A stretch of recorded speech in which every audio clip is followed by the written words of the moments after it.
क्या आप जानते हैं, सुबह का एक ऐसा रहस्यमयी समय होता है जब स्वयं देवता धरती पर विचरण करते हैं। वह समय जिसमें साधारण इंसान भी अद्भुत शक्ति और सफलता प्राप्त कर सकता है। जिस समय किए गए संकल्प कभी असफल नहीं होते, और यही समय कहलाता है ब्रह्म मुहूर्त। भगवान श्री कृष्ण ने अर्जुन से कहा था, हे अर्जुन, ब्रह्म मुहूर्त देवताओं का समय है। इस समय जागृत मनुष्य पर दिव्य शक्तियों का विशेष प्रभाव पड़ता है। जो साधक इस समय का उपयोग ध्यान, साधना और संकल्प में करता है, वह जीवन में कभी असफल नहीं होता। दोस्तों, आज की इस कथा में आप जानेंगे ब्रह्म मुहूर्त क्या है, इस समय ध्यान क्यों सबसे प्रभावी होता है, मनोकामना पूरी करने की गुप्त विधि क्या है, और अंत में वह रहस्य जिससे एक साधारण युवक ने केवल 21 दिनों में अपना संकल्प पूरा कर लिया। तो चलिए इस अद्भुत रहस्य को अंत तक ध्यान से सुनिए।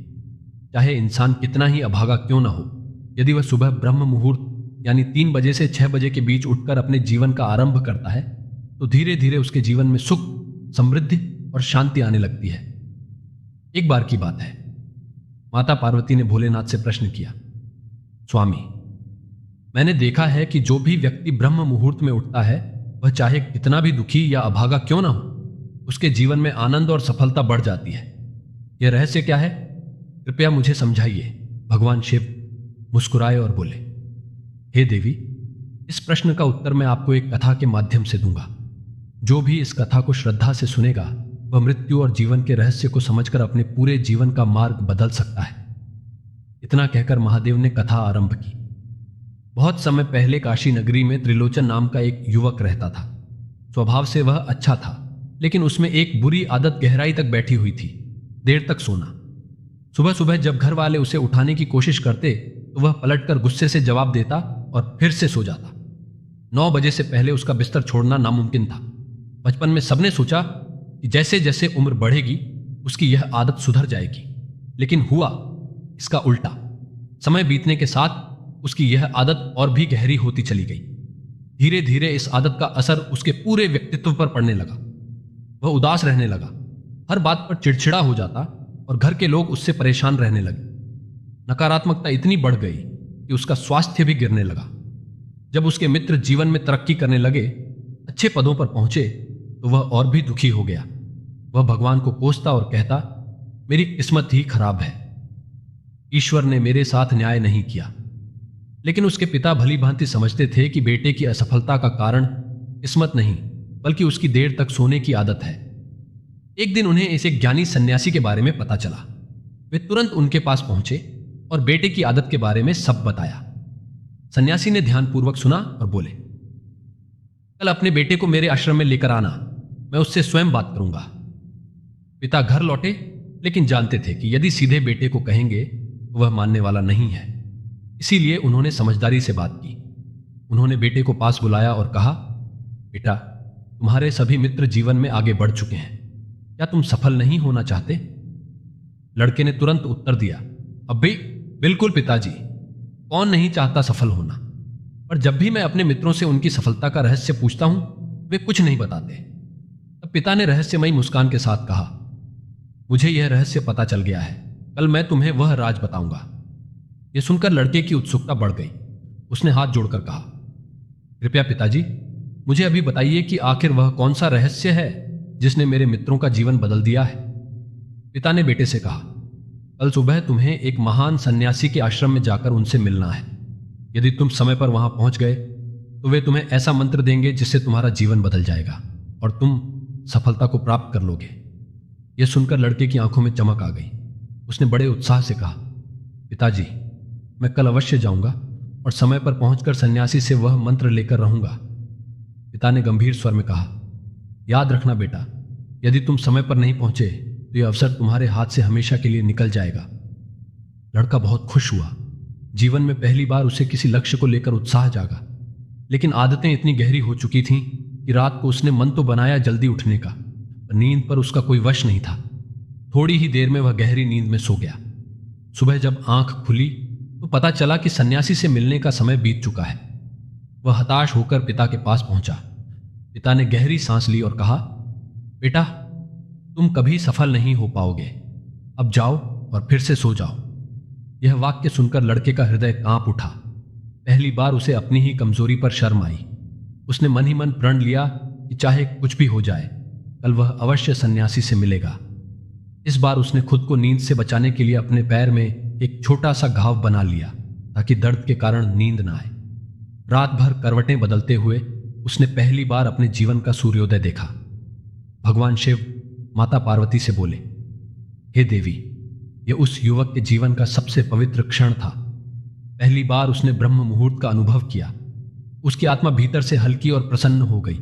उसका मन शांत और निर्मल लगने लगा। सुबह वह तुरंत तैयार होकर सन्यासी के आश्रम की ओर चल पड़ा। वहां पहुंचकर उसने देखा कि सन्यासी और उनके शिष्य ध्यान मग्न बैठे हुए हैं। वातावरण अत्यंत शांत और दिव्य था।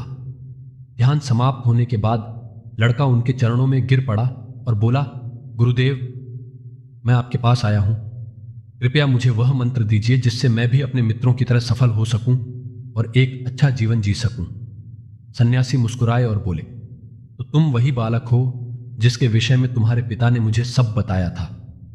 हां, मैं तुम्हें मंत्र अवश्य दूंगा, लेकिन शब्द सुनते ही लड़का घबरा गया और बोला, गुरुदेव, लेकिन क्या?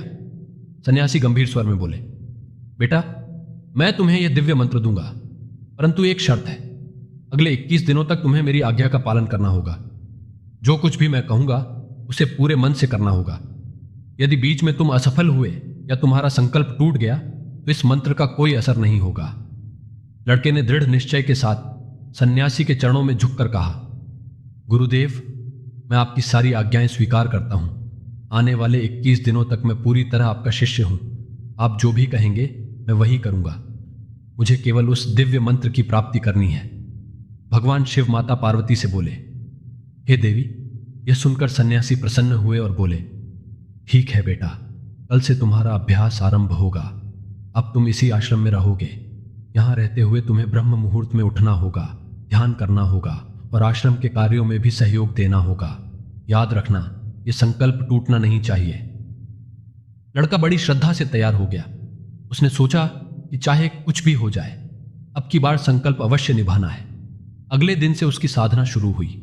वह पूरी लगन से नियमों का पालन करने लगा, लेकिन आदतें इतनी गहरी थीं कि एक सप्ताह तक तो सब ठीक चला, पर 8वें दिन वह फिर देर तक सो गया। जब आंख खुली तो सूरज निकल चुका था। यह देखकर उसका हृदय भारी हो गया। आंसू उसकी आंखों से बह निकले। वह भागता हुआ सन्यासी के पास पहुंचा और रोते हुए बोला, गुरुदेव, मुझसे बड़ी भूल हो गई। मेरा संकल्प टूट गया। अब मैं जीवन में कभी सफल नहीं हो पाऊंगा। सन्यासी ने उसे शांत किया और बोले, बेटा, असफलता अंत नहीं होती। यह तो सीखने का अवसर है। उठो और फिर से शुरुआत करो। एक बार और नया संकल्प लो। लड़के ने हिम्मत जुटाई और कहा, गुरुदेव, कृपा करके मुझे यह बताइए कि आखिर सुबह ब्रह्म मुहूर्त में उठना इतना आवश्यक क्यों है? यहां सभी लोग इतनी जल्दी क्यों उठ जाते हैं? भगवान शिव ने कहा, हे देवी। तब सन्यासी ने उस लड़के को समझाते हुए कहा, ब्रह्म मुहूर्त में उठने के पीछे बहुत बड़ा विज्ञान छुपा है। सुनो, रात्रि को 4 पहरों में बांटा गया है। एक पहला है रुक्ष काल। इसका समय होता है शाम 6 बजे से रात 9 बजे तक। दूसरा है राक्षस काल, रात 9 बजे से मध्य रात्रि 12 बजे तक। तीसरा है गंधर्व काल, रात 12 बजे से सुबह 3 बजे तक। और अंतिम है मनोहर काल, जिसे ब्रह्म मुहूर्त या अमृत बेला कहा जाता है। यह समय सुबह 3 बजे से 6 बजे तक होता है। सन्यासी ने आगे कहा, इस मनोहर काल में संपूर्ण सृष्टि की नकारात्मक शक्तियां निष्क्रिय हो जाती हैं और सकारात्मक ऊर्जा सक्रिय हो जाती है। यह समय साधना, ध्यान, अध्ययन और आत्मिक प्रगति के लिए सर्वश्रेष्ठ होता है। जो भी व्यक्ति इस बेला में उठता है, उसका शरीर, मन और आत्मा धीरे धीरे दिव्य शक्तियों से भरने लगते हैं। ब्रह्म मुहूर्त का अर्थ है देवताओं का समय। यह ऐसा दिव्य काल है जब देवता स्वयं धरती पर विचरण करते हैं और जो भी मनुष्य उस समय जागृत रहता है, उसके जीवन पर उनका विशेष आशीर्वाद बरसता है। सन्यासी ने उस लड़के से कहा, ब्रह्म मुहूर्त वह समय है जब मनुष्य का मस्तिष्क पूरी तरह शांत और रिक्त होता है। इस समय न तो अनावश्यक विचार होते हैं और न ही मन में किसी प्रकार का बोझ रहता है। इसलिए यदि कोई व्यक्ति इस बेला में अध्ययन करता है तो ज्ञान शीघ्र ही आत्मसात हो जाता है और लंबे समय तक स्मरण रहता है। यही कारण है कि विद्वान और ऋषि मुनि सदैव ब्रह्म मुहूर्त में जागरण और अध्ययन करते हैं। सन्यासी ने आगे समझाया, प्राचीन काल में कृत्रिम रोशनी और शोरगुल नहीं था। लोग सूर्यास्त के साथ दिन का समापन कर देते थे और सूर्योदय के साथ नया दिन प्रारंभ करते थे। यही कारण था कि उनका जीवन प्रकृति के साथ पूर्ण सामंजस्य में चलता था। मनुष्य का शरीर भी उसी लय में स्वास्थ्य और संतुलन प्राप्त करता था। लड़के ने पूछा, गुरुदेव, यदि मैं कल से पुनः संकल्प शुरू करूं और ब्रह्म मुहूर्त में उठूं तो मुझे क्या क्या करना चाहिए? सन्यासी मुस्कुराए और बोले, बिल्कुल, मैं तुम्हें बताता हूं। एक, सबसे पहले जैसे ही तुम नींद से जागो, धरती माता पर पांव रखने से पहले उन्हें प्रणाम करना। मन ही मन कहना, हे धरती माता, मुझे आज भी जीने और सूर्योदय देखने का अवसर देने के लिए धन्यवाद।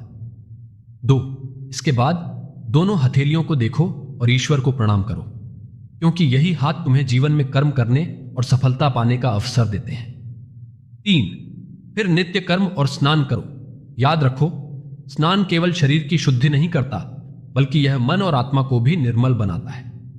4, स्नान के पश्चात ध्यान की प्रक्रिया प्रारंभ करो। ब्रह्म मुहूर्त में किया गया ध्यान अत्यंत शक्तिशाली होता है। यदि कोई व्यक्ति अपनी किसी विशेष मनोकामना की पूर्ति करना चाहता है तो उसे 21 दिनों तक प्रतिदिन नियमित ध्यान करना चाहिए। 5 ध्यान का केंद्र होना चाहिए आज्ञा चक्र। ये दोनों भौहों के बीच स्थित होता है। इसे संकल्प का स्थान कहा जाता है। जब तुम इस चक्र पर ध्यान केंद्रित करते हुए अपनी मनोकामना को बार बार दोहराओगे तो ब्रह्मांड की शक्तियां तुम्हारे संकल्प के साथ जुड़ जाएंगी। भगवान शिव ने कहा, हे देवी। सन्यासी ने आगे कहा, यदि कोई मनुष्य 21 दिनों तक ब्रह्म मुहूर्त में ध्यान करके अपने आज्ञा चक्र पर मनोकामना का संकल्प करता है तो निश्चित रूप से वह इच्छा पूरी होती है। यह ब्रह्म मुहूर्त की अद्भुत शक्ति है। यदि तुम्हारे मन में कोई अधूरी मनोकामना है, लड़के ने पूछा, गुरुदेव, यदि मैं कल से पुनः संकल्प शुरू करूं और ब्रह्म मुहूर्त में उठूं तो मुझे क्या क्या करना चाहिए? सन्यासी मुस्कुराए और बोले, बिल्कुल, मैं तुम्हें बताता हूं। एक, सबसे पहले जैसे ही तुम नींद से जागो, धरती माता पर पांव रखने से पहले उन्हें प्रणाम करना। मन ही मन कहना, हे धरती माता, मुझे आज भी जीने और सूर्योदय देखने का अवसर देने के लिए धन्यवाद। इसके बाद दोनों हथेलियों को देखो और ईश्वर को प्रणाम करो, क्योंकि यही हाथ तुम्हें जीवन में कर्म करने और सफलता पाने का अवसर देते हैं। 3, फिर नित्य कर्म और स्नान करो। याद रखो, स्नान केवल शरीर की शुद्धि नहीं करता, बल्कि यह मन और आत्मा को भी निर्मल बनाता है। 4, स्नान के पश्चात ध्यान की प्रक्रिया प्रारंभ करो। ब्रह्म मुहूर्त में किया गया ध्यान अत्यंत शक्तिशाली होता है। यदि कोई व्यक्ति अपनी किसी विशेष मनोकामना की पूर्ति करना चाहता है तो उसे 21 दिनों तक प्रतिदिन नियमित ध्यान करना चाहिए। 5 ध्यान का केंद्र होना चाहिए आज्ञा चक्र। ये दोनों भौहों के बीच स्थित होता है। इसे संकल्प का स्थान कहा जाता है। जब तुम इस चक्र पर ध्यान केंद्रित करते हुए अपनी मनोकामना को बार बार दोहराओगे तो ब्रह्मांड की शक्तियां तुम्हारे संकल्प के साथ जुड़ जाएंगी। भगवान शिव ने कहा, हे देवी। सन्यासी ने आगे कहा, यदि कोई मनुष्य 21 दिनों तक ब्रह्म मुहूर्त में ध्यान करके अपने आज्ञा चक्र पर मनोकामना का संकल्प करता है तो निश्चित रूप से वह इच्छा पूरी होती है। यह ब्रह्म मुहूर्त की अद्भुत शक्ति है। यदि तुम्हारे मन में कोई अधूरी मनोकामना है, ब्रह्म मुहूर्त में ईश्वर की विशेष कृपा होती है। जो भी मनुष्य इस बेला में अपनी इच्छा को दोहराता है उसकी मनोकामना शीघ्र ही पूर्ण होती है। भगवान शिव ने आगे कहा, हे देवी। इस प्रकार सन्यासी ने उस लड़के को ब्रह्म मुहूर्त का महत्व और उसकी साधना की विधि समझाई।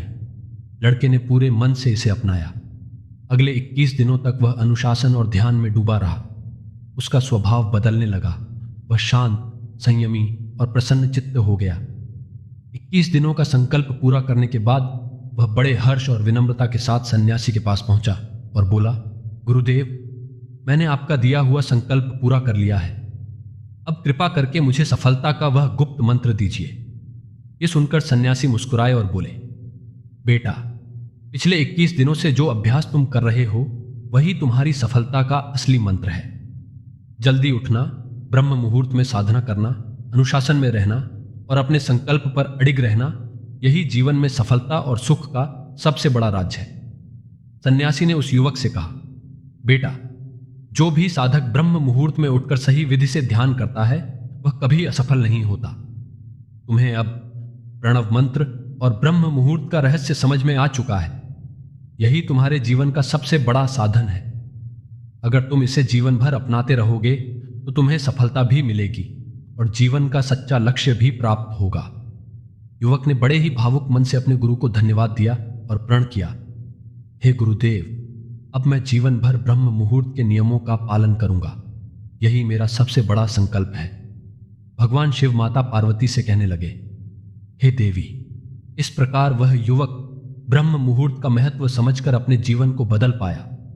अब तो तुम्हें भी झात हो गया होगा कि ब्रह्म मुहूर्त क्यों देवताओं का समय कहलाता है और इसका पालन करने से मनुष्य को कितनी महान शक्ति और सफलता प्राप्त होती है।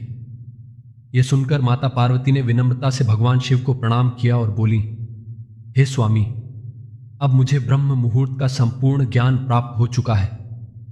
आपने जो रहस्य बताया वह केवल मेरे लिए ही नहीं बल्कि समस्त मानव जाति के लिए कल्याणकारी। दोस्तों, अगर आपको यह ज्ञानवर्धक कथा पसंद आई हो तो वीडियो को लाइक करें, चैनल को सब्सक्राइब करें और अपने मित्रों के साथ शेयर करना न भूलें। धन्यवाद।